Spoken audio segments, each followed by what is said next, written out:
Question importante, évidemment. Il faut, quand on étudie avec saint Thomas, voir aussi l'ordre des questions. Nous venons de parler du signe, c'est la question 60, la définition des sacrements. Question 61, ce qui arrive immédiatement après le signe, c'est la question de la nécessité. Cette question est très importante. Si le sacrement est vraiment formellement un signe, comme nous avons dit, c'est pour que l'homme ne reçoive pas le salut à l'improviste, mais que la démarche de Dieu vers l'homme puisse rencontrer une démarche de l'homme vers Dieu. Alors maintenant, la question de la nécessité des sacrements intervient. Est-ce que finalement, c'est la seule manière pour Dieu de faire grâce?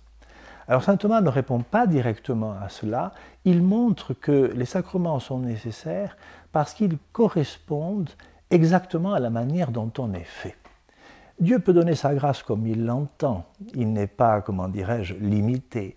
C'est nous qui sommes posés dans une anthropologie très précise, et c'est que Dieu a créé, et Dieu respectant sa créature, parce qu'il se respecte lui-même en un certain sens, va nous donner sa grâce et va nous demander le mouvement vers lui conformément à ce que l'on est.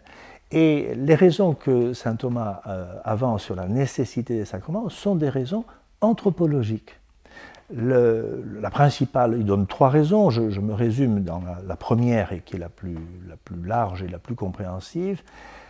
Nous avons été créés comme esprit incarné, c'est-à-dire que notre capacité intelligente et volontaire fait vraiment un avec toute notre corporéité. Notre intériorité, notre extériorité, notre spiritualité, notre sensibilité, tout ça, ça fait un. Et la démarche de l'homme qui répond à l'appel de Dieu, qui vient à lui, est une démarche qui doit engager tout l'homme. Mais comment entrer dans cette démarche? Ici, on a une donnée anthropologique importante.